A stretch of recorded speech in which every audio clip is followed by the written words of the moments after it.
All right, everybody, we're going to be moving on now. We were listening into the Austin, Texas reporter there at their pileup, but now we're showing you XRAD radar across the state of Texas.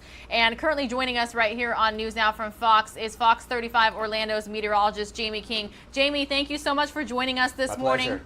We just wanted to talk about these icy conditions. I lived in Texas for 5 years. I know they are not used to this. What did they wake up to this morning? Well, a big mess, and this was fully anticipated. I tell you, we take a look at the temperatures across the nation now. If we trace it out all the way up to the northern U.S., we have gone sub-zero now, way down low across North Dakota.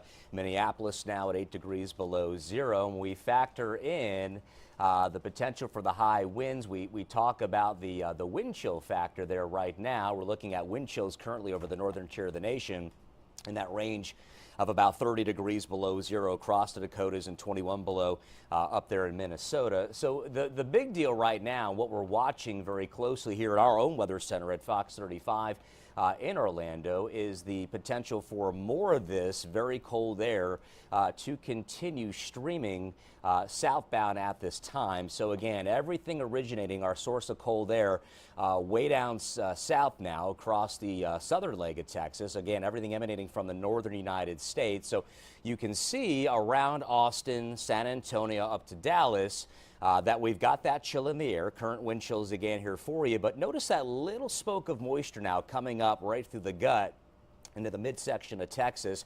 There's a lot of dynamics and weather happening right now within that area. Again, you've got a rain-snow line now working in. You've got the cold air coming in from the north. And we've also got a front that we're actually watching here in central Florida for impacts on the 63rd running of the Daytona 500 on Sunday. This thing's going to bring us a lot of rain. But for right now, that sourcing of moisture is drawing in across central Texas, interacting with this very cold Arctic air mass. And the end result is what you see playing out right now. And you mentioned you worked in Texas, what, 5 years?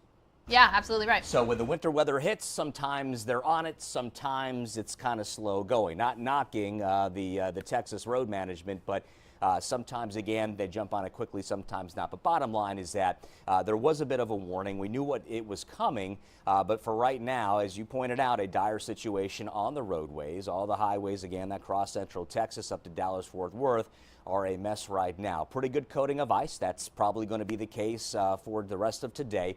And then for tonight, temperatures are going to go way low. And that's the concern, is that all of the precip that falls today refreezes to the road. You got the black ice. That in itself is going to be a huge problem as we go through the night tonight, first thing tomorrow morning. Yeah, Jayme, absolutely. So, of course, we heard about school closures this morning, but now we're hearing this is going to be going on throughout the weekend. And matter of fact, I just saw Fox 4 Dallas bring up the forecast, and I think I saw 19 degrees in the Dallas area for next week. They're just not used to these temperatures. They're not at all. And my younger brother lives in Austin, Florida boy from South Florida, has been there now for 20 years, and they got a big coating of snow a couple weeks ago out there in Austin. Our sister station out there doing a fine job covering that. But when that winter weather comes, I liken it to almost hurricane kind of conditions to us here in the Florida Peninsula. There's a lot of panic with the local population, and they do the best they can do. But when the temperatures drop this cold, certainly not something they're accustomed to, especially across central and southern Texas. Dallas-Fort Worth kind of has its own thing going. But as you work south of that, you know problems can unfold and unfold rather rapidly, as we're seeing right now.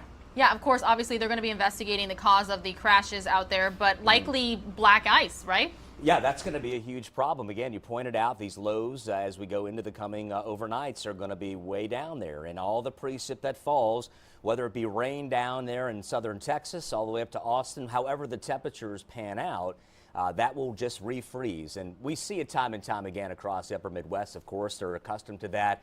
Milwaukee, Wisconsin, Chicagoland, northern Illinois, southern Wisconsin, and into the Dakotas. But down in Texas, it's a little bit of a different beast. And you bring in a lot of moving parts. You mentioned the deal with moving parts. There's a lot going on right now. We're bringing in moisture from the south, and this surging, this blue northern type situation where that cold air rushes right out of the plains into the heart of Texas. There's nothing to stop it, nothing to deflect it, and that's what we're dealing with right now. So again, especially cold for today and all the way through the next few days. You mentioned that Dallas-Fort Worth forecast, and it is spine-numbing. It is certainly going to be one for the ages out that way. It happens, but nothing that really happens on any great occurrence. Jayme, in terms for us here in Florida, we're looking at this radar here. We're looking at the movement. Is this Arctic blast, is this air going to make it our way? No, we've actually got an area of high pressure right now, right off of our coastline here, with a clockwise rotation of air right around that. So as the high builds in and it sends in a southerly wind flow, this front, as it makes an approach, is actually going to be stymied, stopped dead in its tracks. So eventually the ridge is going to break down, right? It's going to begin to sink out into the Atlantic. We'll say goodbye to that. High today locally in Orlando, 85 degrees, okay? It is going to be a warm one. By the weekend, really not all that cold. I wouldn't even dare call it chilly, but that front's going to draw closer. The high's going to get nudged on out, way out into the Atlantic, shoved out over the islands, and will allow this next system to come in. We'll begin to draw in moisture around that system right into Florida. So the whole peninsula up and down, South Florida, Miami-Dade, Broward counties, all the way up into the northern portions around Alachua County, our sister station Fox 51 WOGX, anticipating quite a run of rain. It'll slowly phase in tomorrow into Saturday. By Sunday, local rain chance easily in that range of 70, dare I say 80%. That's our concern. You know, we love our racing here in Central Florida. Coming on back, 63rd running of the Great American Race, the Daytona 500. So again, it looks likely by trackside 2:30 in the afternoon out there at the racetrack in Volusia County. A very high likelihood of some heavy rain in the area. And we'll see how it goes. It's a joke. It's a running local joke. What would the 500 be without any weather? And it looks as though that joke prevails yet again here in 2021. All right, Fox 35 Orlando's meteorologist Jayme King, thank you so much for joining us here on News Now from Fox. My pleasure. And more News Now from Fox is just 2 minutes away, everyone.